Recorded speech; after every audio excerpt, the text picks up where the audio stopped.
Ang nakilala kong Indian national na si Avo, hindi niya tunay na pangalan. Mula taong 1993 pa raw, nagpapa 5'6". Sa pagkakaalam niyo po, bakit po 5'6" yung tawag? Pabigay umaga 5, hapon na o gabi, kakunin 6.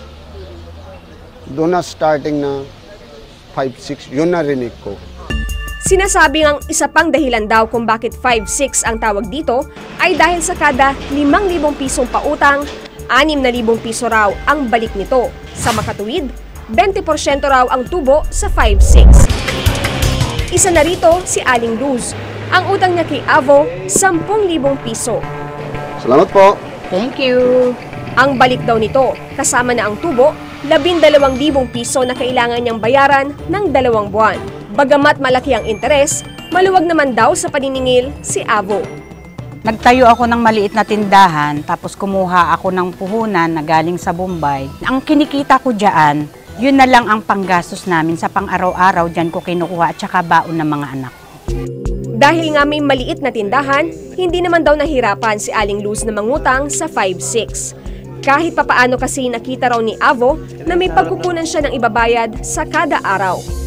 Pabor din daw kay Aling Luz dahil madaling mapakiusapan ang mga nagpapa 5'6". Sakaling hindi makabayad ng isang araw, idinadagdag na lang daw ito sa susunod na araw at hindi raw nadadagdagan ang interes. Maliit din naman ang hulog, tsaka minsan paspa, hindi naman sila nagagalit pag wala kang hulog sa isang araw. Minsan yung 2 months na binibigay nila, hindi rin naman din na eksakto ng 2 months yun eh. Lalo na pag halimbawa walang gasinong benta, sasabihin mo sa kanila, pas, pumapayag naman sila. Ito rin daw ang gustong linawin ni Avo at ng iba pang mga nagpapa 5'6". Totoo nga raw na 20% ang tubo nila. Pero higit sa 1 buwan naman daw ang ibinibigay nilang palugit. Sabi, kung tutuusin, mas mura ang interes kapag umutang sa bangko. Hindi nga lumalagpas sa 10% kada taon ang interes nila. Depende sa halagang inutang at sa kung gaano katagal ito babayaran. Pero sa kaso ni Aling Luz, wala naman daw siyang maipapasa mga requirements sa bangko para makapag-apply ng loan. Kabilang na ang income tax return, financial statement at business permit. Sa 5'6" kasi, hindi na raw kailangan ng mga ito. Ika nga, mukha lang daw ang puhunan. Pero sa kabila ng pagiging maluwag sa pagpapautang, si Avo, madalas daw na natatakbuhan. siyempre pabigay, kahit hindi po nakilala. Hindi kami alam sino yan. Ito tindahan na maliit. Hindi kami alam saan siya uwi. Alam na kami tindahan lang. Bigyan niya pera. Bukas, usapan namin noong linggo, sabado, o araw-araw. Pagpunta namin doon sa tindahan, minsan nawala doon. Pero okay lang po sa amin. Kung tutuusin, maluwag pa si Avo.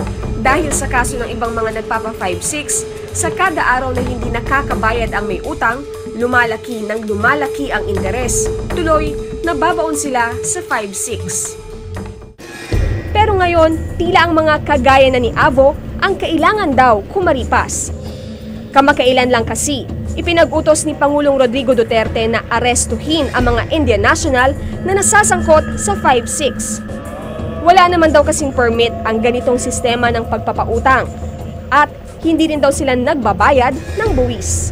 Ma-counteract na yung... Baka narinig niyo na sir yung sinabi ni Pangulong Duterte na ipapahuli niya yung mga nagpapa 5'6". Ano pong reaksyon niyo doon? Meron po kami pamilya dito. Meron po kami maliit na anak aral. Tirahan namin upa. Upa kami apartment. Kuryente, tubig. Sir, kung tigil po ito, hanap buhay ito. Halimbawa, close door na to. Sir, pa, ano po kami? Kakawawa po kami. Kawawa anak namin, kawawa pamilya. Pero ayon sa Department of Justice, hindi lang naman mga Indian national ang pinupuntiriyang arestuhin, kundi sino mang mahuhuli o mapapatunayang nagpapa 5'6", dayuhan man o maski kapwa natin Pilipino. Bukod dito, kinu-question din ang legalidad ng pananatili ng mga Indian national dito sa Pilipinas.